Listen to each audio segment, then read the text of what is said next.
জীবনে কখনো কি এমন হয়েছে যখন আপনি মনে করছেন সব শেষ, চারদিক অন্ধকার, কোথাও কোনো আশার আলো নেই? হজরত ইউনুস আলাইহিস সালাম এমনই এক কঠিন অবস্থার সম্মুখীন হয়েছিলেন। তিনি যখন তার সম্প্রদায়ের উপর রাগ করে চলে গেলেন, তখন আল্লাহ তাকে এক বিশেষ পরীক্ষায় ফেললেন। সমুদ্রের উত্তাল ঢেউয়ের মাঝে তিনি পানিতে ডুবে গেলেন, আর এক বিশাল মাছ এসে তাকে গিলে ফেলল। অন্ধকার, নিঃসঙ্গতা, অসহায়ত্ব, চারপাশে কেবল গভীর সমুদ্রের নীরবতা। মনে হতে পারে এখান থেকে বাঁচার আর কোনো উপায় নেই। কিন্তু ইউনুস আলাইহিস সালাম হার মানেননি।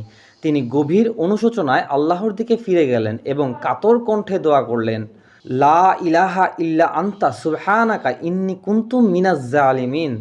অর্থ হচ্ছে, হে আল্লাহ, তুমি ছাড়া কোনো মাবুদ নেই, তুমি পবিত্র, মহান, আর আমি তো জালিমদের অন্তর্ভুক্ত। এই দোয়া পড়ার পর আল্লাহ তার দোয়া কবুল করলেন, তাকে মাছের পেট থেকে মুক্তি দিলেন এবং আবার সম্মান ও নবুয়তের মর্যাদা ফিরিয়ে দিলেন।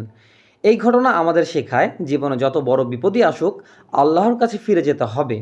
যখন সব দরজা বন্ধ মনে হবে, তখন এই দোয়া পড়ুন, লা ইলাহা ইল্লা আনতা সুবহানাকা ইন্নী কুনতু মিনাজ জালিমিন। কারণ আল্লাহ কখনো তার বান্দাকে বিপদে ফেলে রাখেন না।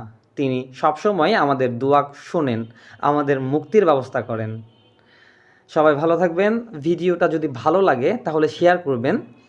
আল্লাহ হাফেজ। আসসালামু আলাইকুম রহমতুল্লাহ।